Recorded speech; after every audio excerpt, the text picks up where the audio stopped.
Good. Okay, now we miss our next guest on our screens of a weekday evening, but fear not, because he is back again doing his bit for children in need. In fact, he's almost more popular than Pudsey around this time of year. Here to tell us about the 6th Countryfile Ramble, which is a beautiful thing. It's the marvellous Mr. Matt Baker. Matt, how are you? Good morning, Zoe. Do you know, I'm very well, actually. Very well. It's lovely to hear your voice. How are you? I'm all right, actually. They've been taking the mickey out of me this morning because I've been bird watching this weekend, Matt. And I was like, Matt Baker will appreciate the fact that I like watching birds in my garden, you know? Absolutely. There's nothing better. Certainly as the weather turns and you're feeding them and making sure that they're all right and they can thrive in the best possible way. I think that's marvellous. See, Prod Squad, I told you. Matt Baker appreciates these things.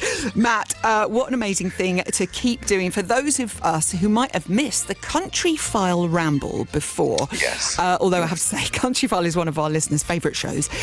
What exactly is it? Explain it to our lovely listeners. Well, it's a big old sponsored walk, to be honest with you. And this was all kind of born out of Rickshaw, which we'll probably talk about before I say goodbye. We will. But basically, this concept of raising money using youngsters who have obviously benefited from children in need in the past, and they've benefited, they know what a difference it can make to their life. So the whole point was to basically take youngsters off on this incredible ramble, give them the opportunity of a lifetime to go and have this inspirational wander, talk to me about their stories and what have you. Yeah.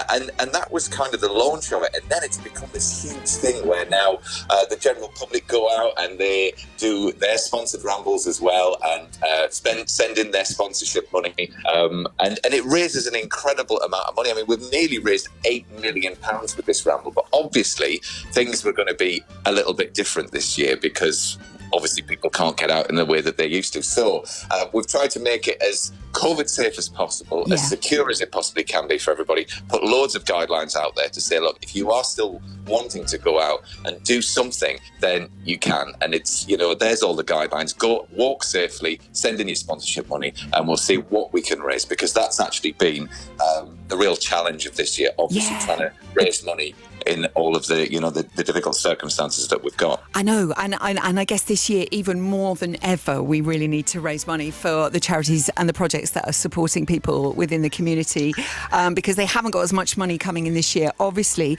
Yeah. You actually go on the ramble with a very special young man. Tell me about Harvey. Yeah, Harvey, I mean, what an inspirational young man he is. I mean, he's 16 years old. He lost his brother when he was 10 years old. His brother went to visit some friends. He was a victim of a house fire, and he died. He didn't even know the people who'd started this fire.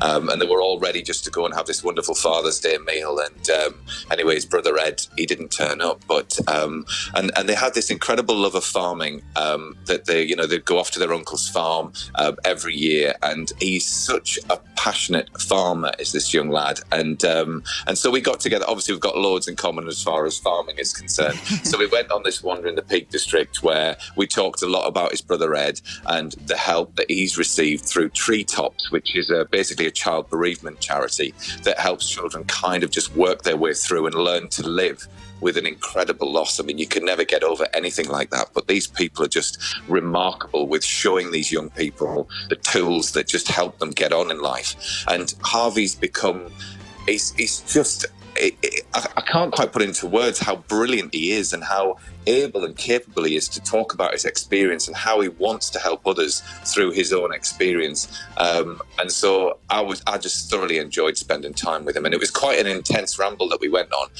because I wanted to make it a little bit more of a kind of a scramble challenge for him, because he is such an adventurous young lad. So we did a bit of canoeing, we did some climbing, we did a lot of yomping, and we just had an absolute ball. And I can't wait for everybody to just see what a brilliant young man he really is, Harvey. This sounds like quite an adventure. Isn't that a great word? Yomping. What a fantastic name.